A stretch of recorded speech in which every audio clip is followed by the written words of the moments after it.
And action. Show me your target, quick!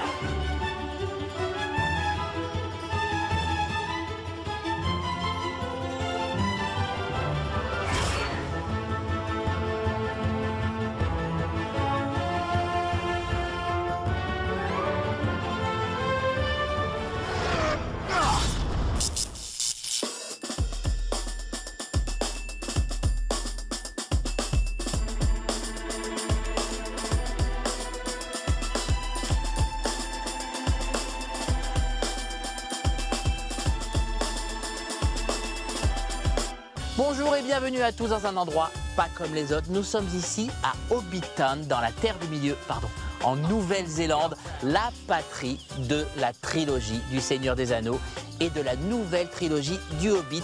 Alors aujourd'hui, je vous propose un voyage inattendu dans cette terre et je vous propose aussi un retour dans la Mecque du cinéma à Hollywood où a eu lieu la première du film The Hobbit, la désolation de Smaug.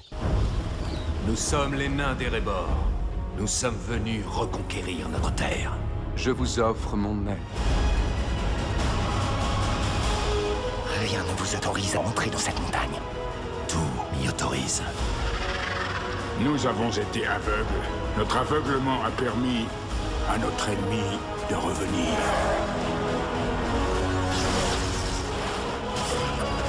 Le feu du dragon et ses ravages. C'est ce que nous subirons par votre faute. Il ne voit que son propre intérêt.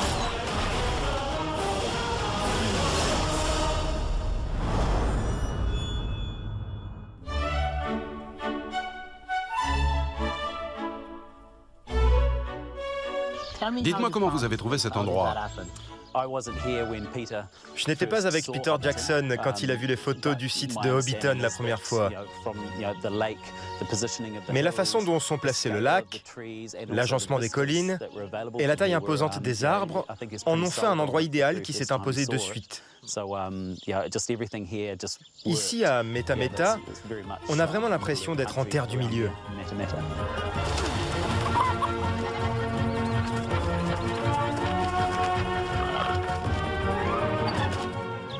C'est une somme de travail considérable. La première fois pour le Seigneur des Anneaux, on a construit cet endroit en 18 mois. Et il nous a aussi fallu 18 mois de reconstruction pour le Hobbit. Vous pouvez constater que tout est bien entretenu. Et c'est le secret pour montrer que cet endroit est habité. Nous avons pris soin de construire un décor à 360 degrés en portant une attention particulière à chaque détail pour que Peter Jackson puisse tourner où il le souhaite. Je pars pour une aventure! Est-ce qu'il y a beaucoup d'endroits en Nouvelle-Zélande où on peut tourner un film comme celui-là? Oh oui, le pays est inépuisable. Du nord au sud, des sommets enneigés et des glaciers aux littoraux, en passant par les déserts, la jungle, les lacs magnifiques, le choix des lieux de tournage est vaste. La Nouvelle-Zélande et ses paysages, plus les décors créés par Peter Jackson, sont devenus des personnages à part entière dans le film. Et d'ailleurs, parfois, c'était le seul personnage face auquel nous pouvions jouer. Dans certaines scènes, on se retrouvait à jouer face à une balle de tennis, un bâton ou un homme en combinaison verte fluo. Donc, ces paysages nous servaient vraiment de référence pour la Terre du Milieu. Ces paysages inspirent le film. Ce n'est pas le réalisateur qui fait des repérages, mais les paysages qui repèrent le réalisateur. C'était notre ère de jeu matériel. Et c'est aussi l'origine culturelle du patron. La Nouvelle-Zélande l'a complètement façonné et elle a changé sa façon de voir le monde. Tolkien a créé une mythologie pour l'Angleterre. Et la Nouvelle-Zélande correspond parfaitement à la description qu'il en a faite.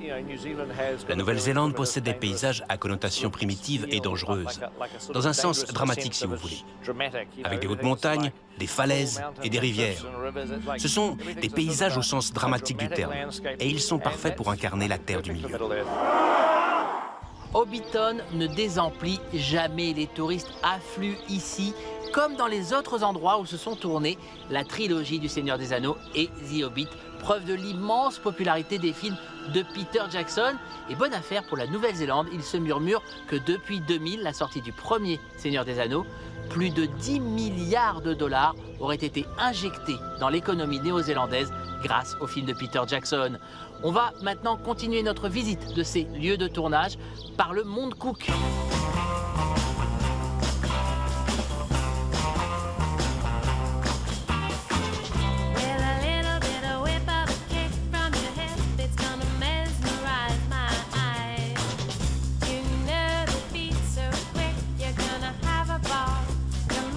Et ben voilà, on a atterri au pied du Mont Cook, au lac Pukaki.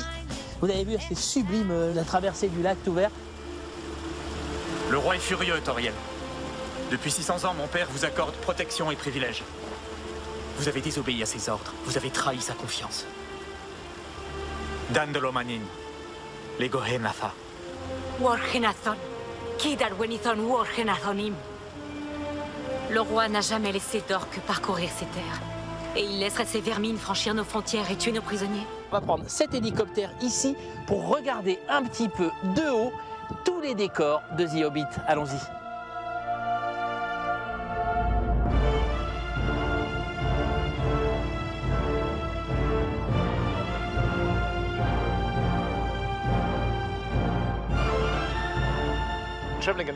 Voyager en hélicoptère est assez nouveau parce que nous n'en avons pas souvent l'occasion dans nos vies.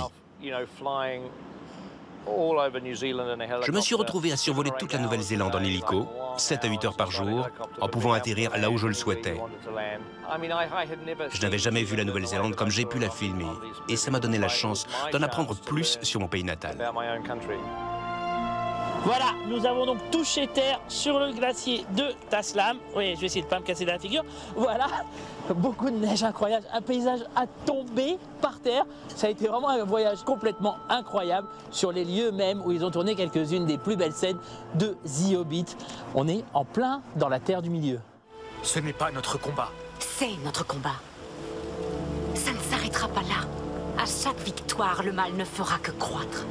Si votre père agit à sa guise, nous ne ferons rien. J'ai l'impression d'être sur une autre planète, c'est assez incroyable. Oh oui, c'est génial. Expliquez-moi comment ils ont pu tourner un film ici, acheminer tout l'équipement, les comédiens et les figurants dans un endroit pareil, c'est dingue. Eh bien, on a fait monter des hélicos. On y a accroché de grands containers dans lesquels on a mis tout l'équipement. Et ensuite, on a transporté toute l'équipe et tous les comédiens, un par un, et puis les caméras. On a également réquisitionné des guides pour la sécurité de chacun, parce que cet endroit est très dangereux. Il y a des crevasses, la glace est instable, donc on devait surveiller tout le monde. Et quels sont les autres lieux de tournage? Un peu plus bas, dans la vallée, dans un endroit qui s'appelle Braemar Station. C'est un endroit magnifique. Et un peu plus loin, sur la route qui mène au lac Tekapo également. Où votre voyage s'achève-t-il? La quête pour reconquérir un royaume et tuer un dragon. Bon, c'est un peu à contre-cœur qu'on va quitter le glacier de Tasnam, mais on va à Braemar Station où ont été tournées quelques scènes de The Hobbit. On va reprendre l'hélico qui est juste là, là-bas, là. On va remonter là-dedans et on descend à la Braemar Station. Vous venez avec moi?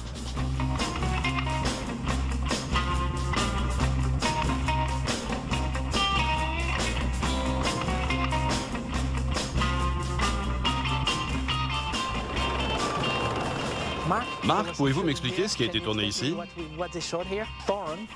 Dans le premier film, Thorin, le roi des nains, est là où vous êtes et fait face aux orques qui arrivent de ce côté, traînés par des loups, et il crie.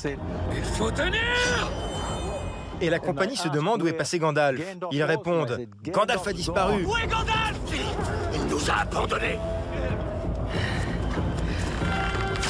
Et en fait, il se cache derrière ce gros rocher là-bas. Et ils courent tous se cacher avec lui. C'est un endroit génial. Nous sommes cernés! Gandalf est accroupi ici. Par ici, pauvre fou! Et la caméra le voit disparaître derrière le rocher. C'est ici que se trouve le trou béant dans lequel ils disparaissent tous en glissant. Allez, allez!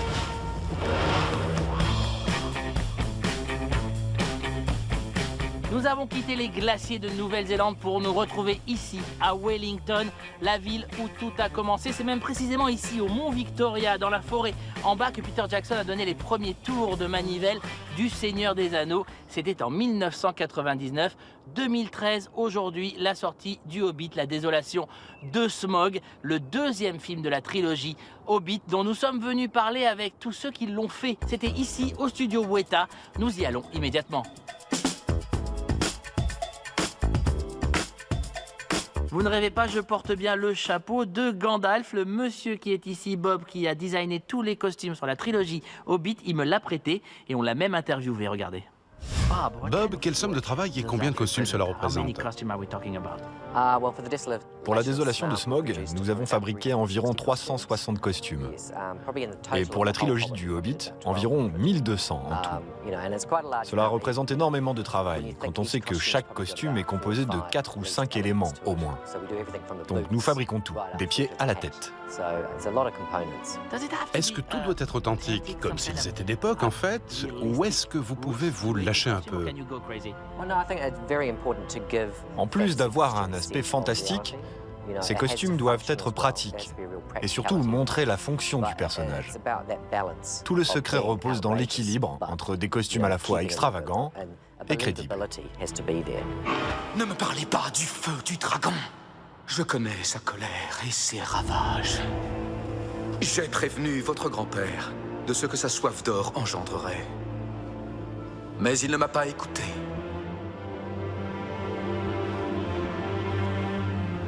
Vous êtes comme lui. Restez pourrir ici si cela vous chante. Une centaine d'années est un battement de cils dans la vie d'un elfe. Je suis patient. J'attendrai. Qu'est-ce que c'est? Ça, c'est un des costumes de Thranduil, le roi des elfes.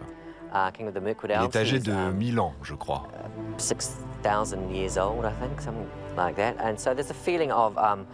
On a vieilli le vêtement pour qu'il paraisse ancien. Le roi habite dans la forêt noire. D'ailleurs, les elfes de la forêt noire sont bien plus sombres, bien plus mystérieux que les elfes de Foncombe, qui sont eux plus esthètes et philosophes. Les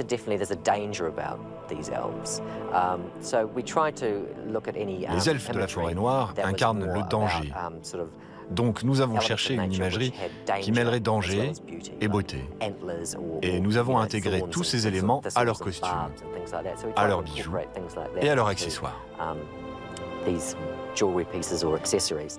Tu comprends maintenant, semi-elfe. Votre mort est proche. Les flammes de la guerre s'abattront sur vous. Nous voilà ici à Weta avec mes copains les trolls qui n'ont pas bougé. Les trolls qui sont juste devant l'entrée de Weta Digital et de Weta Workshop. Ils en ont profité pour me mettre un petit truc sur les oreilles, vous allez voir.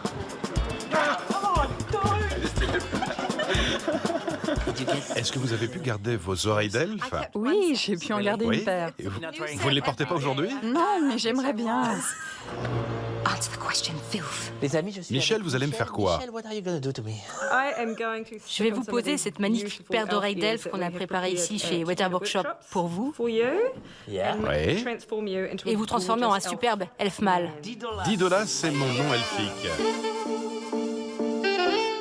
Ça prend combien de temps? À peu près 40 minutes. Waouh!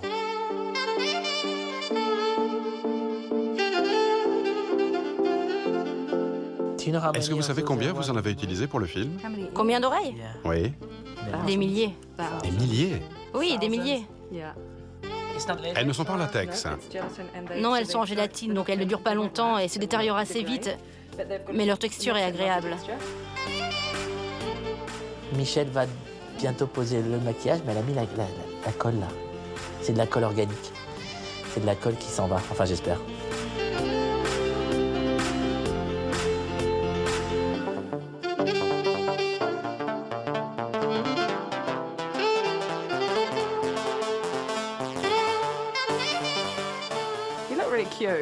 Ça nous va pas très bien. Vous ressemblez un peu à un lutin du Père Noël. C'est mon rêve. Et voilà, j'ai des oreilles d'elfe. Chez Weta, votre boulot est de transformer le rêve en réalité. Comment faites-vous? On part d'une histoire géniale et on travaille avec un réalisateur et une équipe passionnée pour donner vie à ce monde fantastique. Mais ce monde fantastique doit rester mythologique. Les objets et décors doivent être vrais et crédibles pour que les acteurs prennent du plaisir et que les spectateurs y croient.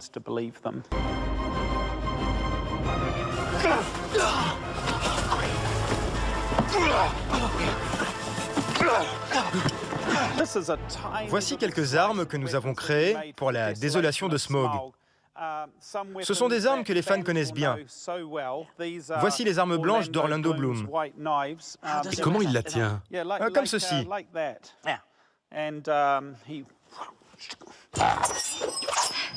Voici une des plus belles pièces, j'en suis très fier. C'est l'épée de Thranduil, le roi des elfes de la forêt noire.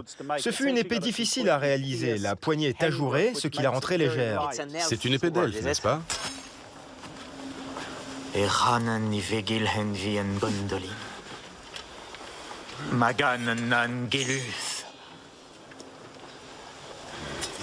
Où l'as-tu? La première trilogie du Seigneur des Anneaux a tout changé en matière d'effets spéciaux. Le Hobbit, un voyage inattendu, a continué en ce sens. Est-ce que c'est un défi pour vous? Nous ne voulons pas forcément changer les choses, mais nous sommes au service de l'histoire, et cette histoire devenant de plus en plus énorme, nous voulons la raconter correctement, en ajoutant le plus de détails possible à l'écran. Quand vous voyez la désolation de Smaug, vous avez vraiment l'impression de voyager avec les personnages. On a quitté les décors extérieurs du premier film, qui sont principalement ceux de la Nouvelle-Zélande, pour entrer dans les décors fantastiques du second film, comme la forêt noire, cet endroit sombre et désolé, puis au cœur du royaume de Thranduil, une immense caverne. Il y a des séquences en vol, il y a la fameuse séquence dans la salle du trésor de Smaug. Tous ces environnements sont si riches qu'on peut facilement s'imaginer dedans. Et si c'est un piège? C'est sans aucun doute un piège. Je pense également que nous devons faire en sorte que le film soit le plus réaliste possible, le plus organique possible. Donc, nous en tenons compte dans les effets numériques. J'ai tourné la plupart des plans pour les effets numériques avec caméra à l'épaule, pour que les effets ne soient pas trop mécaniques. Je fais projeter des gouttes d'eau sur l'objectif pour faire croire qu'une caméra participe à l'action de la scène. On essaie donc différentes méthodes. Qu'est-ce qu'on fait maintenant? Ne respirez plus. Que je respire plus? Comment ça?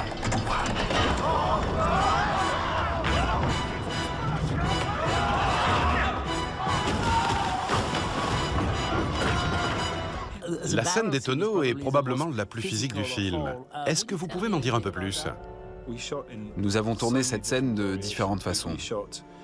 Nous avons tourné en extérieur sur la rivière Pélorus qui parcourt l'île sud avec des courants très forts et des hautes falaises. Nous avons tourné en studio dans ce qui ressemble à une machine à laver géante. Nous avions des tonneaux où on devait pagayer avec nos pieds, des tonneaux comme des autotamponneuses et des tonneaux montés sur vérin qui nous laissaient toute latitude pour les combats.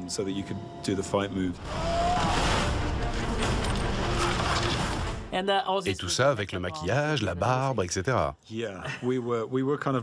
Oui, nous étions trempés à la fin de la journée. Les prothèses en latex pour le visage sont très spongieuses, donc elles se remplissaient d'eau au fur et à mesure.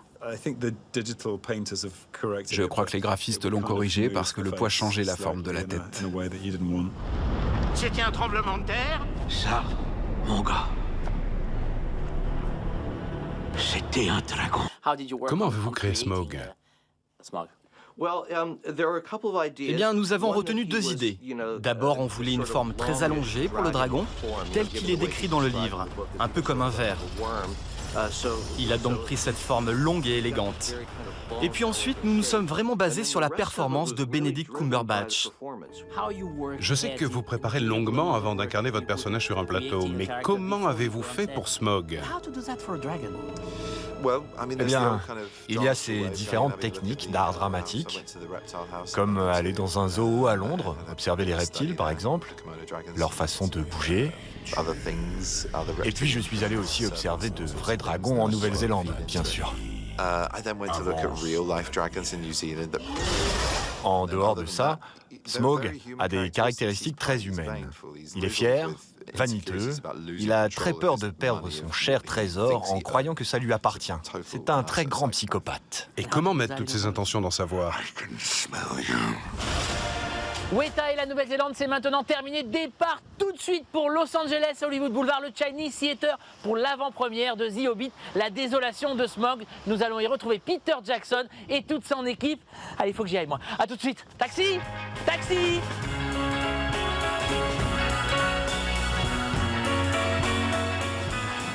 Vous avez consacré 18 ans de votre vie à Tolkien, c'est bien ça? Quand j'étais enfant, je voulais faire des films dans un pays qui n'avait pas d'industrie cinématographique, dans les années 60. Personne ne faisait de films. Et puis, j'ai fait ces rêves un peu fous, avec un amour du cinéma, et en particulier du cinéma fantastique, notamment King Kong et les films de Ray Harryhausen. Ils représentent toute mon enfance. Donc aujourd'hui, je suis un enfant de 7 ans qui réalise son rêve. J'ai vraiment beaucoup de chance.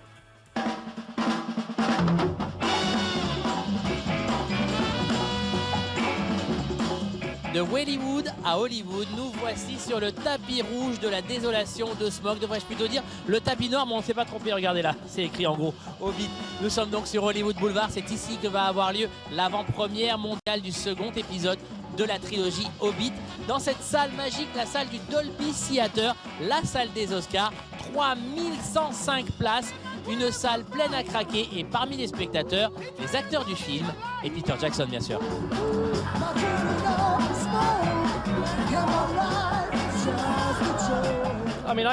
Je fais simplement des films pour divertir les gens. Donc j'espère que ce film les divertira. Oh oui, ça va bien.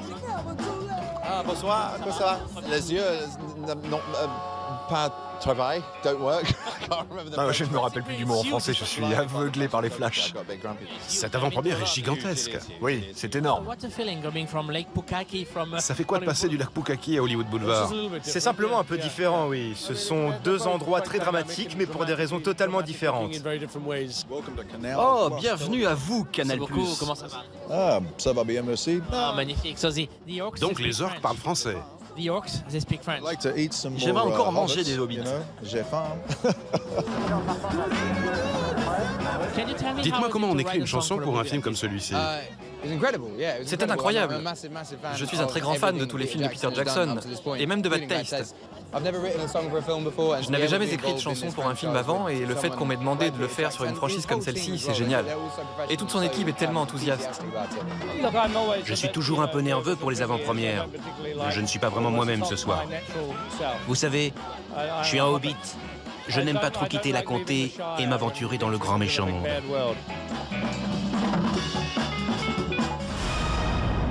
J'ai trouvé quelque chose dans les tunnels du Gobelin. Qu'avez-vous trouvé?